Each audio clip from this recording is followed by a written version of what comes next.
So why don't some states enforce surrogate agreements? Yeah, it's a great question.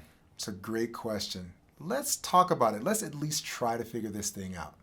Stick around.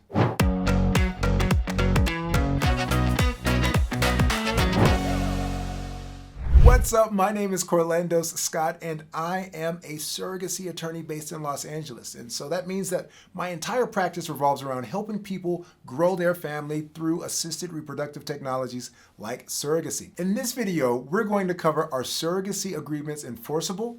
We'll talk about what makes a surrogacy contract enforceable, and we'll talk about which states don't enforce surrogacy agreements and why. Let's jump in. So, are surrogacy agreements enforceable? Well, here's the thing. Anything that is legal to do should be enforceable if two people agree to do it.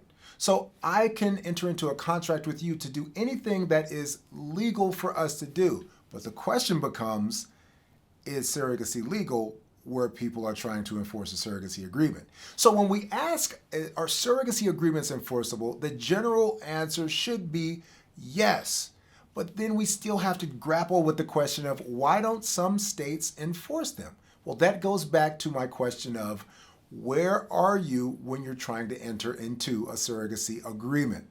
Each state in the U.S. has its own approach to surrogacy and surrogacy agreements. And some states, they clearly recognize surrogacy agreements, and others, they don't. Some places just ignore it altogether. Some states forbid it and say that anybody who enters into a surrogacy contract, the contract is null and it's void against public policy, meaning we don't think it's in the best interest of the people.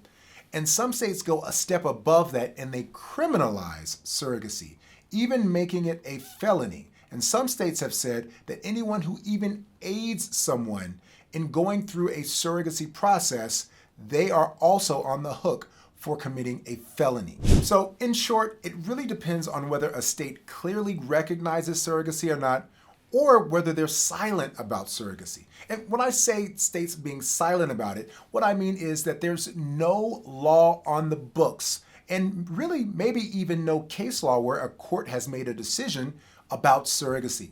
So people who do surrogacy there or engage in a surrogacy arrangement in those states, they're really proceeding at their own risk because there's nothing in the books or in the law or even from court decisions to give us any idea of how the process may go down. So what makes a surrogacy agreement enforceable or unenforceable? Like what would tip the scale in one direction or another? Well, when we look at surrogacy agreements, we can really kind of apply the same principles of general contract law. So there are a few key principles that tend to lend enforceability to a contract. And these are things that live outside of a surrogacy arrangement, but they're definitely present in a surrogacy arrangement too. And one of them is if the agreement is not against public policy. That's one way to make a contract unenforceable or any agreement unenforceable if a court determines that it is against public policy. And what that means is that the legislature decides in its wisdom that whatever act is being talked about in that contract, it's not good for the public. They want to protect their citizens from that act. So if there's a state that believes that surrogacy is against public policy, they're saying we want to protect our citizens from this act, and so it would be void against public policy. But if it's a thing that's not against public policy, then that tends to lean to the side of a contract being enforceable. Also, when we're talking about children, one of the key components that courts always look at with almost anything dealing with custody and parental rights is the best interest of the child. So in a surrogacy arrangement, just like any other thing dealing with children in the court of law, we want to make sure that a surrogacy arrangement isn't somehow contrary to the best interest of the child.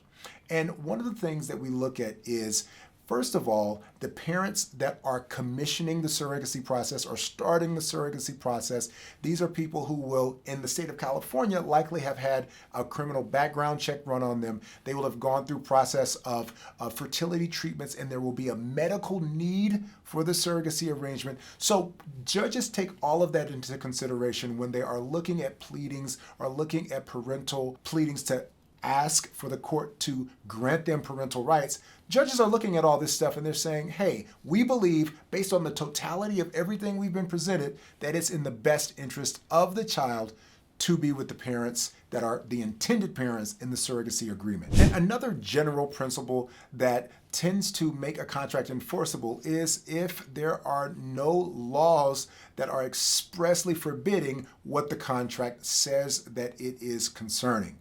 So, for instance, if we're talking about surrogacy, we would need to make sure that whatever state we're in, whatever jurisdiction we're in when we're entering into this surrogacy arrangement, that there are no laws on the books that expressly forbid surrogacy. Now, on the flip side of the coin, what could make a surrogacy contract unenforceable? Well, number one, if it's not compliant. So if the contract is written in a way that doesn't comply with the surrogacy laws of the jurisdiction that it's written in or that governs the contract, then it can be unenforceable. And another thing that can affect a surrogacy contract in the same way that it could affect any contract is typical rules of contract law.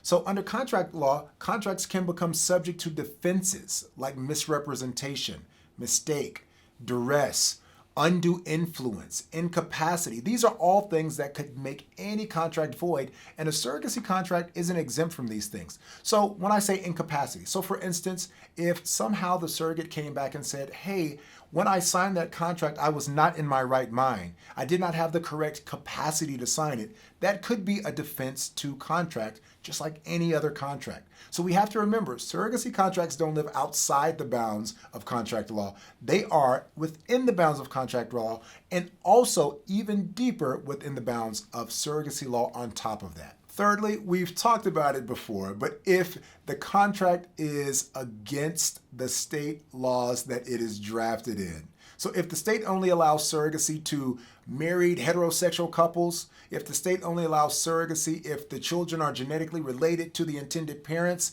then you couldn't be outside those bounds and draft a surrogacy contract and expect for it to be upheld.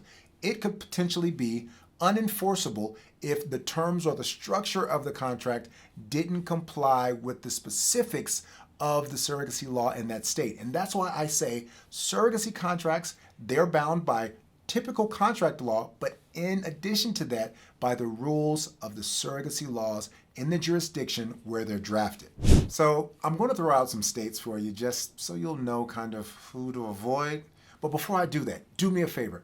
Look down below the video. Yeah, go ahead and click the like button. It's so much fun. Oh my goodness, I do it all the time and I have a blast. So you should do it too. Just click like. Just click like and subscribe. Yeah.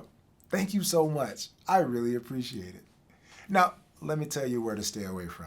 I mean, we're still grappling with the overall question of why don't some states enforce or allow surrogacy agreements?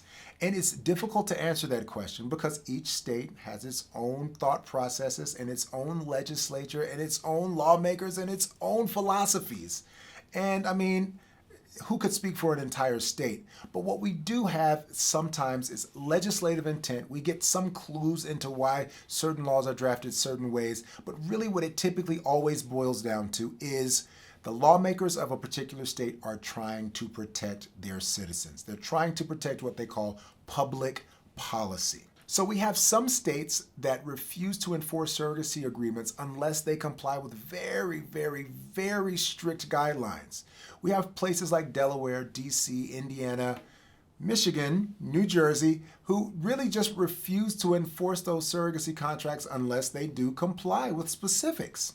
Then we have states like Kentucky that really, in my opinion, issue some really problematic language in their code. They say that the surrogate has the right to void the surrogacy agreement if she changes her mind. Wow. So I don't see how anyone could possibly enter into a surrogacy arrangement with someone in Kentucky and feel confident that they know exactly how it's going to turn out. I mean, after all, if the surrogate changes her mind, you have no legal leg to stand on. At the end of the day, the main takeaway here is that you have an opportunity to enter into a surrogacy arrangement and have that arrangement recognized as valid, and to also have the contract drafted according to that arrangement recognized as valid and enforceable. but you have to know where you can make that happen. The beautiful thing about, really I was going to say about living in the US, but really living anywhere, is that you can avail yourself of professionals and the laws and the process in a state that's friendly to surrogacy. So if you do live in Kentucky and you want to have a surrogacy arrangement and you're thinking, I don't like this whole my surrogate could change her mind business, you can avail yourself of professionals, of doctors, lawyers, agencies, and surrogates in states that are friendly. States like, I don't know, California. So just know that you do have options. And if you're looking for your options and you're looking to figure out what those options are, don't hesitate to reach out to me. You can click the link in the description box below and you'll be taken to a link so that you can chat with Corlandos.com and you can reach out to me directly and we can chat with each other. I can't wait to chat with you. Hit me up. Let me know what questions you have. I would love to chat with you. See you in the next video.